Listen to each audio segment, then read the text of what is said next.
Number one అంటారు. అసలైన number one Gurukashi university. 302 case కూడా ఈ మధ్యన అక్విటల్ అయింది, లాస్ట్ ఇయర్ అక్విటల్ అయింది. ఆ కేసులో ఏంటంటే ముద్దాయి డిసీజ్డ్ని మధ్యరాత్రి తన ఇంట్లోనే మర్డర్ చేశాడు. ఇది కేసు. మధ్యరాత్రి అంటే almost 12 o'clock in the night. అంటే ఛార్జ్ షీట్ ప్రకారంగా కేసు పూర్వపురాలు ఏంటంటే ఆ డిసీజ్డ్కి ఈ అక్యూజ్డ్ వైఫ్కి అక్రమ సంబంధం ఉంది అనేది, దానివల్లనే అది భర్తకు తెలిసి అతన్ని హత్య చేసిండు అనేది ప్రాసిక్యూషన్ కేసు. సో ఈ వ్యక్తి ఏంటంటే తన గ్రామం నుంచి రోజు హైదరాబాద్కి వచ్చి ఇక్కడ పని చేసుకుంటుండ్రు.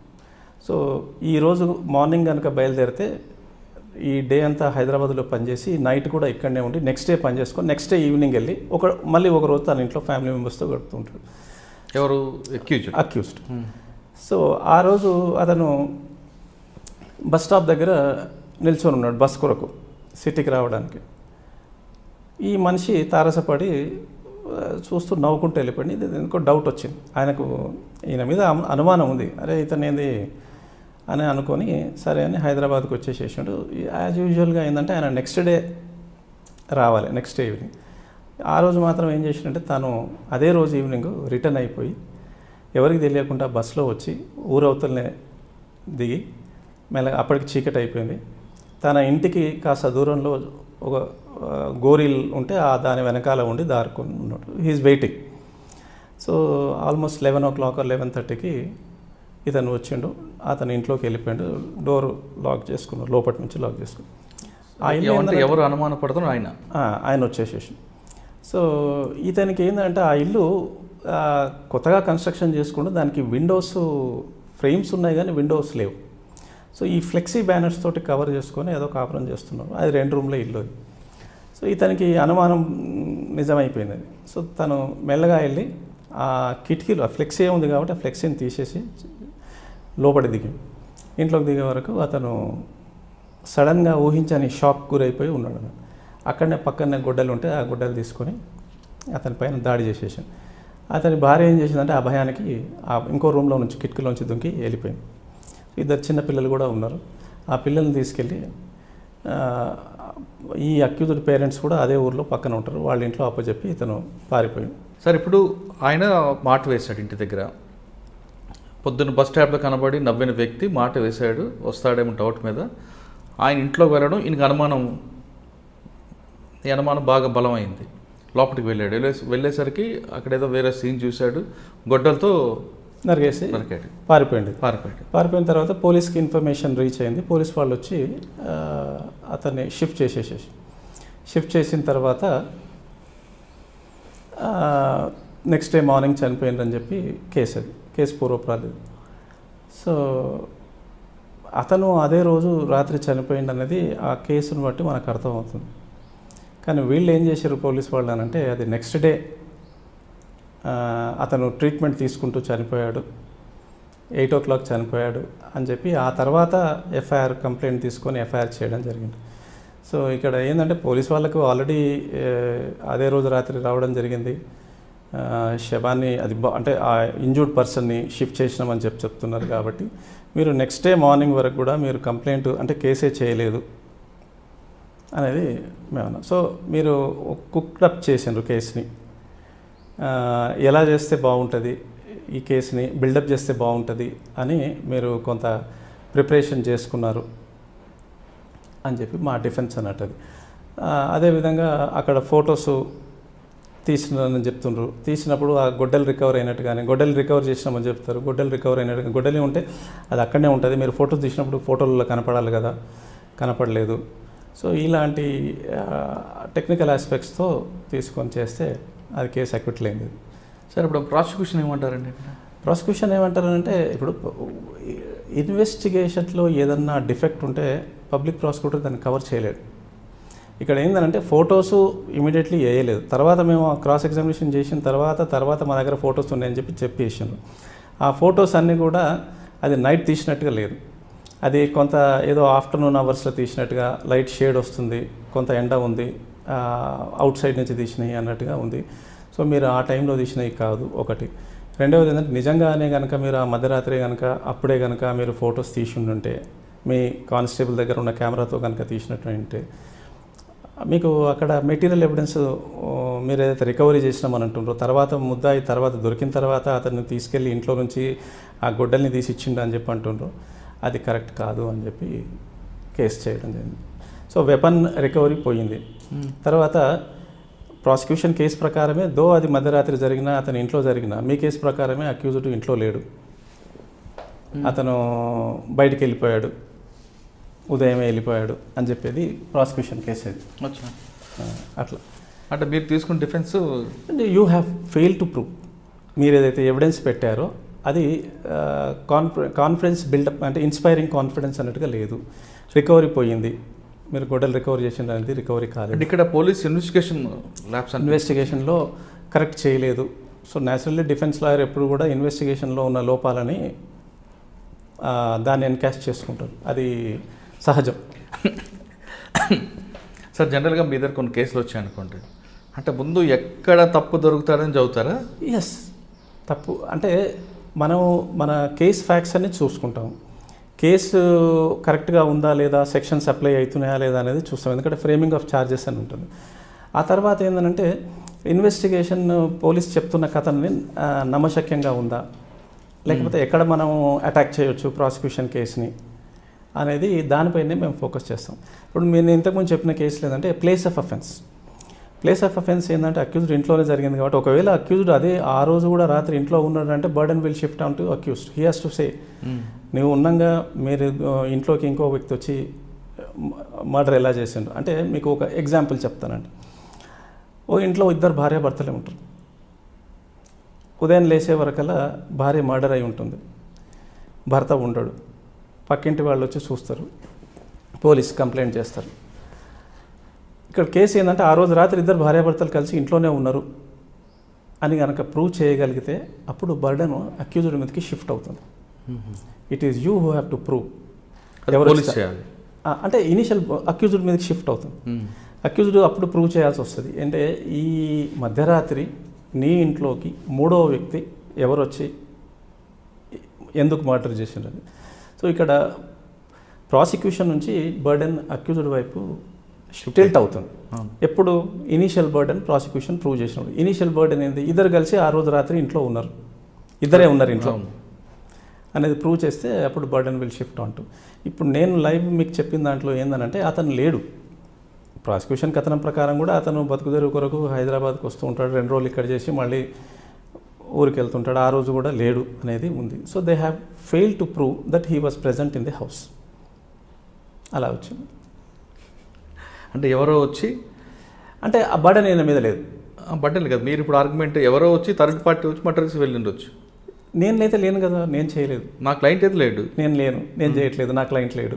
అది ఇప్పుడు ఎవరు చేశారనేది నెక్స్ట్ పోలీస్ ఇన్వెస్టిగేషన్ చేయాలి. అది బర్డెన్ వాళ్ళ మీద ఉంటుంది. కానీ ఇప్పుడు సార్ కొన్ని కేసుల్లో నేరస్తుడు మీ దగ్గరకు వచ్చి అంటే క్షణికావశలం చేసిన వాళ్ళు ఎక్కువ మంది వస్తుంటారు.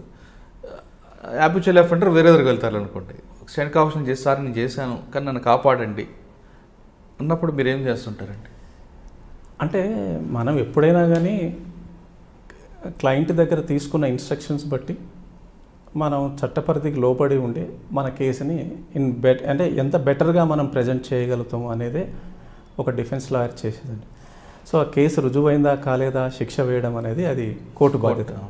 సో డిఫెన్స్ లాయర్ చేసేది ఏంటంటే ఈ కేసు నా క్లయింట్ తరఫున నేను చట్టపరిధిలో వండుకుంటూ ఎలా ప్రజెంట్ చేయాలి అంతవరకే డిఫెన్స్ లాయర్ చేసే పని. సాధారణంగా సార్ అంటే మీరు ఇంకా అనట్లేదు, కొంతమంది అడ్వకేట్స్ క్షణికావశంలోనో ఏదో రకంగా చేసిన వాళ్ళకంటే ఒక చట్ట పరిధులు చేయొచ్చు. ఆడ హ్యాబిచువల్ అఫెండర్ వరుసగా మర్డర్లు చేస్తుంటాడు. అటువంటి వ్యక్తులు కూడా వచ్చి సార్ నేను ఫలానా మర్డర్ చేశాను నన్ను కాపాడంటే అంటే మీ రియాక్షన్ ఏంటండి? మర్డర్ చేశారు అని చెప్పడం కంటే కూడా సార్ ఈ విధంగా కేసులో మేము ఇరుక్కున్నాము అని వస్తారు, ఎక్కువగా చేసినామని చెప్పరు. బట్ ఏంటంటే ఒక్కొక్కసారి సర్కమ్స్టాన్సెస్ని బట్టి మనకు తెలుస్తూ ఉంటుంది, దాన్ని బట్టి మనం ప్రిపేర్ అవుతాం. ఇంకా రిపీట్గా వచ్చిన వాళ్ళకి ఏమంటారండి మీరు? రిపీట్గా వచ్చిన వాళ్ళు అది రౌడీ షీటర్స్ అయితేనే వస్తారండి రిపీట్గా చేసేవాళ్ళు. అలా రిపీటెడ్గా మర్డర్ చేసిన వాళ్ళైతే నా వరకు రాలేదు. ఏమంటారు? అది హిస్టరీ అంతా వస్తుందండి. అది మోర్ టఫర్ కేస్. డిఫెన్స్ లాయర్కి అది ఇంకా టఫ్ కేసు, ఎందుకంటే పోలీసు వాళ్ళు రాస్తారు ఈయన ఇంతకుముందు కేసులో కూడా ఉన్నారు ఒకటి. రెండవది ఏంటంటే అంతకుముందు కేసులో ఏమైంది, జడ్జిమెంట్ వచ్చిందా అని. ఒకవేళ జడ్జిమెంట్ వచ్చి అతను అక్విటల్ అయింది అనుకోండి, అది పెద్ద యూస్ కాదు ప్రాసిక్యూషన్కి అలా. సో రిపీటెడ్గా మర్డర్ కేసులో ఇన్వాల్వ్ అయ్యి వస్తున్నాడు అంటే పాత కేసులో ఏమైంది అనేది కూడా ఒక వస్తుందన్నట్టు. ముఖ్యంగా మర్డర్ కేసెస్లో కంటే కూడా ఈ డ్రగ్స్ కేసులో, నార్కోటిక్ డ్రగ్స్ కేసులో, ఈ దీంట్లలో ఈ రిపీటెడ్ అఫెండర్స్ ఎక్కువగా ఉంటారు. మర్డర్ కేసెస్లో చాలా తక్కువ రిపీటెడ్గా జనరల్గా. అంటే ఇప్పుడు ఇంకొక జనరల్ కేసు అడుగుతారండి, పీడీ యాక్ట్ అనేది ఎవరి మీద పెడుతుంటారు? పీడీ యాక్ట్ అనేది ఇప్పుడు చాలా బ్రాంచెస్ని ఇంక్లూడ్ చేశారండి. గూండా యాక్ట్ అని, బూట్ లెగ్గర్స్ అని, స్ప్యూరియస్ సీడ్స్ అని, ఫర్టిలైజర్స్ అని, ప్రాపర్టీ అఫెన్సెస్ అని, అంటే ప్రాపర్టీ అంటే దొంగతనాలని, ఇలా రకరకాలుగా ఉన్నాయండి. అయితే జనరల్గా ఏంటంటే ఎక్కువ అంటే వీ హ్యావ్ టు, అంటే మనం ఇక్కడ మాట్లాడుకోవాల్సిందంటే పబ్లిక్ ఆర్డర్ డిస్టర్బ్ అయినప్పుడు మాత్రమే పీడీ యాక్ట్ని యూజ్ చేయాలి. Law and order, public order రెండు సపరేట్ అంశాలుంటాయి. లా అండ్ ఆర్డర్ ఇన్వాల్వ్ అయినప్పుడు పీడీ యాక్ట్ ఉపయోగించాల్సిన అవసరం లేదు, ఎందుకంటే it's a mere law and order, police can control it. Public order disturb అయినప్పుడు మాత్రమే ఈ పోలీస్ వాళ్ళు ఈ పీడీ యాక్ట్ ఉపయోగించారు. పబ్లిక్ ఆర్డర్ అంటే ఏంటి? పబ్లిక్ ఆర్డర్ అని అంటే ఫర్ ఎగ్జాంపుల్ ఒక వ్యక్తి ఈ ఒక లొకాలిటీలో చైన్ స్నాచింగ్ చేస్తుంటాడు. అంటే వెహికల్ మీద వెళ్ళుకుంటూ లేడీస్ వెళ్తూ ఉంటే మెడలోంచి చైన్స్ లాక్కోవడం, వెళ్ళిపోవడము, లేకపోతే ఆరు బయట ఇంటి ముంగట పడుకుని ఉంటే రాత్రి వచ్చి లాక్కొని పోవడం, ఇవన్నీ చేస్తుంటే ఏమైందంటే అక్కడ ఉన్న పబ్లిక్ అందరూ కూడా ఒక భయాందోళనకు గురైపోతారు. అమ్మో ఈ టైంలో మేము వెళ్ళొద్దు, లేదా బయట పడుకోవద్దు, ఈ విధంగా ఉంటుంది అక్కడ. ఇది it's called disturbance of public order. So అలాంటి పబ్లిక్ ఆర్డర్ వయలేషన్ అంటే డిస్టర్బ్ అయినప్పుడు మాత్రమే పీడీ యాక్ట్ చేయాలి. సో కంటిన్యూస్గా కేసెస్ అవుతున్నాయి, మీరు పీడీ యాక్ట్ ఉపయోగించే కంటే ముందు అతని పైన ఎన్ని కేసెస్ అయినాయి అనేది కూడా చూస్తారు. అలా చూసి దాన్ని బట్టి ఆ కేసెస్ అన్నిటిని పరిగణనలో తీసుకొని పీడీ యాక్ట్ ఉపయోగిస్తారు. సార్ ఎన్ని కేసులు అంటే ఇప్పుడు ఎగ్జాంపుల్ ఒక 6 నెలలు టైం తీసుకున్నారు, 1 మంత్ టైం తీసుకున్నాం, 1 ఇయర్ టైం తీసుకున్నాం. ఈ టైం బాండ్లో ఒక వ్యక్తి మీద ఒక 6 కేసులు అయ్యాయి అనుకోండి, 9 కేసులు అవ్వచ్చు, ఇంకోటి 324 అవ్వచ్చు, 320, ఇవన్నీ కలిపి పీడీ యాక్ట్ పెట్టవచ్చు. అంటే టైం గ్యాప్ ఒకటి ఉంటుంది, తర్వాత అతను బెయిల్ పైన వచ్చాడా లేదా అనేది ఒకటి ఉంటుంది, బెయిల్ పై వచ్చిన తర్వాత కండిషన్స్ కంప్లై చేస్తుండా లేదా అనేది ఉంటుంది. ఎందుకంటే కండిషన్స్ అని ఎందుకు చెప్తున్నానంటే అతను ఎప్పుడు రెగ్యులర్గా మీ పోలీస్ స్టేషన్కి వచ్చి అటెండెన్స్ ఇచ్చిపోతుండే కదా, అలా చేస్తున్నాక కూడా మళ్ళీ కేసులు అయ్యాయా అనేది ఆ అంశాలను పరిగణనలో తీసుకోవాలి. సపోజ్ బెయిల్ పైన వచ్చాడు, వచ్చి దాదాపు అయిపోయి 5-6 నెలలు అయిపోయింది, అతను మామూలుగానే ఉన్నాడు, అతని మీద ఇంకా ఫ్రెష్గా ఏం కేసెస్ కాలేదు అన్నప్పుడు అప్పుడు పీడీ యాక్ట్ కనుక ఉపయోగిస్తే దాన్ని ఛాలెంజ్ చేస్తారు. అంటే అతని మీద ఏం కేసెస్ లేవు కదా. సార్ ఇప్పుడు ఒక వ్యక్తి ఉన్నాడు, ఆయన ఒక వ్యక్తికి ఇల్లు కట్టిస్తానని చెప్పి మోసం చేశాడు, అంటే 420, 406 డూప్లికేట్ చేశాడని, లేదా ట్రెస్పాస్ 447, అటువంటి ఈ 3 సెక్షన్లు పెట్టిన వాళ్ళ మీద, ఒక వ్యక్తి మీద పీడీ యాక్ట్ పెట్టచ్చా? అది ఒకటే కేసా? ఒకటే కాదు, 3 కేసులు అనుకుందాం. 3 అంటే అందుకే చెప్పాను, if it leading to disturbance of public order PD act వస్తుంది. సింపుల్. పబ్లిక్ ఆర్డర్ ఎక్కడ వస్తుందండి పీడీ? అందుకే నేను చెప్తున్నా, అంటే మనం ఒక వ్యక్తి పైన పీడీ యాక్ట్ ఉపయోగించాలనా లేదా అనేదానికి ఈ 2 అంశాలు ఇంపార్టెంట్. ఇది పబ్లిక్ ఆర్డర్ డిస్టర్బ్ చేస్తుందా, లా అండ్ ఆర్డర్ని డిస్టర్బ్ చేస్తుందా? లా అండ్ ఆర్డర్ని డిస్టర్బ్ చేస్తే పోలీస్ వాళ్ళు ఆ కేసు వరకే చూస్తారు. లేదు పబ్లిక్ అట్ లార్జ్ కూడా డిస్టర్బ్ అయిపోతున్నారు అన్నప్పుడు చేస్తారు. కానీ వ్యక్తిగతంగా కక్షల మీద కూడా కొన్ని పీడీ యాక్ట్లు పెట్టే అవకాశాలు ఉంటాయి కదండి కొంతమంది. ఫాల్స్ ఇంప్లికేషన్ అనేది అది ఈ ఆరోపణ అనేది ఎప్పుడు పోలీసు వాళ్ళు ఎదుర్కొంటారు, అది ఎవరికి లేనిది. వాళ్ళు చేయలేదంటారు, అవతల వాళ్ళు చేశారు. సార్ జనరల్గా పీడీ యాక్ట్ పెట్టాలంటే ప్రిన్సిపల్ సెక్రటరీ హోమ్ అప్రూవల్ తీసుకోవాలా? అంటే ఫస్ట్ ఇప్పుడు కమిషనరేట్లో అయితేనేమో కమిషనర్ గారు పాస్ చేస్తారు, డిస్ట్రిక్ట్స్లో అయితే కలెక్టర్కి ఉంటాం.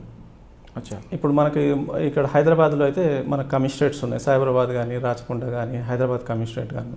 ఇక్కడ పోలీస్ కమిషనర్స్ పాస్ చేసి దాన్ని అడ్వైజరీ బోర్డుకి రెఫర్ చేస్తారు. అడ్వైజరీ బోర్డులో మెంబర్స్ ఉంటారు, కొంతమంది రిటైర్డ్ ఆఫీసర్స్, జ్యుడిషియల్ ఆఫీసర్స్ కూడా ఉంటారు దాంట్లో. వాళ్ళు చెక్ చేస్తారు ఈ ఆర్డర్ కరెక్ట్గానే ఉందా లేదా అని చెప్పి చూసి దాన్ని అడ్వైజరీ బోర్డు వాళ్ళు కూడా సబ్సిక్వెంట్గా ఆర్డర్ పాస్ చేసి ఇన్ని నెలలు ఇతన్ని పీడీ అంటే ప్రివెంటివ్ డిటెన్షన్ చేయండి అని చెప్పి ఆర్డర్ పాస్. పీడీ యాక్ట్ ఉంటే 6 నెలల వరకు బెయిల్ రాదంటారు వాస్తవం అంటే? It's not a question of bail అండి, you have to challenge the order itself. అవునా? బెయిల్ అంటే ఏంది, బెయిల్ తీసుకొని వచ్చి నేను కేసు అటెండ్ చేస్తాను, బెయిల్ కాదు. పీడీ యాక్ట్ ఏదైతే ఇన్వోక్ చేసినరో ఆర్డర్ పాస్ చేసినరో ప్రివెంటివ్ డిటెన్షన్ కింద దాన్నే ఛాలెంజ్ చేస్తారు, అది పోతే బయటకు వచ్చేస్తాడు. So it's not bail. Okay sir, ఇప్పుడు మీరు అన్నట్లుగా ఒక కేసులో ఇరుక్కున్నా, 3 సెక్షన్స్ నా మీద పెట్టారు, 3 ఎఫ్ఐఆర్లు ఉన్నాయి, నన్ను పీడీ యాక్ట్ పెట్టి లోపల వేశారు, నా పీడీ యాక్ట్ మీద మీరు ఆర్గ్యూ చేశారు, డిస్మిస్ అయింది, నేను బయటకు వచ్చా, 1 మంత్లో బయటకు వచ్చా, కానీ నాకు జరగాల్సిన నష్టం జరిగింది కదండి. అంటే అది డ్యామేజెస్ కిందకు వస్తుందండి. డ్యామేజెస్ అని అంటే మళ్ళీ ఆ వ్యక్తి పోలీస్ డిపార్ట్మెంట్ పైన కేసు వేయాలి, కష్టం అండి, చాలామంది రారు ముందుకు, ఎందుకంటే మళ్ళీ పోలీస్ మీద కేసు ఎందుకు అన్నట్టుగా రారు. But they have to file A separate proceeding, సపరేట్గా వేసి నాకు పరువు నష్టం జరిగింది, నాకు డ్యామేజెస్ జరిగింది అని చెప్పి మీరు డ్యామేజెస్ క్లెయిమ్ చేసి వేసుకోవచ్చు, నిలబడుతుంది తర్వాత. కాకపోతే ఏంటంటే అలా ముందుకు రారు, ఎందుకంటే ఒక వ్యవస్థ, పోలీస్ వ్యవస్థ పైన ఒక నార్మల్ మ్యాన్ వచ్చి కేసు వేసి చేయడం అనేది కొద్దిగా ఇబ్బందికరమైన విషయం.